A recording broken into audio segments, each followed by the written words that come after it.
ជំរាបសួរបងប្អូនទាំងអស់គ្នាថ្ងៃនេះខ្ញុំមានមុខម្ហូបមួយចង់ណែនាំគឺអប់បង្កងដែលធ្វើយ៉ាងណាឲ្យសាច់បង្កងយើងទន់ល្អនិងមានរសជាតិឆ្ងាញ់នេះជាគ្រឿងផ្សំគោលសម្រាប់ធ្វើអប់បង្កងជាដំបូងយើងធ្វើការបុកបញ្ចូលគ្នាខ្ទឹមសខ្ទឹមក្រហមនិងម្ទេសឲ្យម៉ត់រួចសិមដួសខ្ទឹមដែលយើងបុកម៉ត់រួចចេញសម្រាប់ធ្វើការលាយគ្រឿង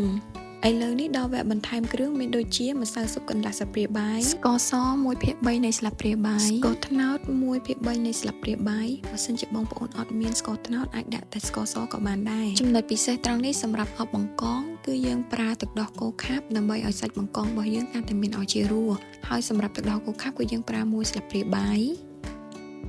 រីឯប្រេងខ្យងនាងខ្ញុំប្រើ2ស្លាបព្រាបាយ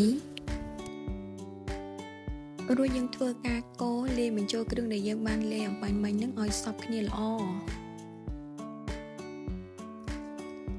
បន្ទាប់ពីគ្រឿងយើងរលាយចូលគ្នាល្អយើងធ្វើការបន្ថែម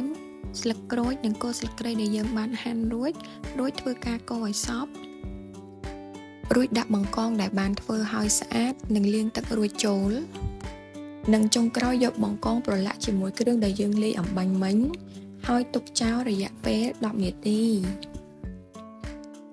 ឥឡូវនេះចូលមកដល់ការចម្អិនវិញម្ដងយើងដាក់ខ្ទះឲ្យក្តៅរួចសិមបន្ថែមប៊ឺចូលនៅពេលប៊ឺរលាយអស់យើងអាចដាក់បង្កងដែលយើងបានអប់ទុកអំបញ្ញមិញចូល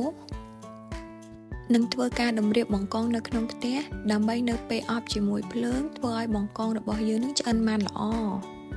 សម្រាប់ការអប់បង្កងរបស់យើងគឺយើងអត់ប្រើភ្លើងខ្លាំងពេកទេយើងប្រើភ្លើងតិចៗនិងក្របកម្រប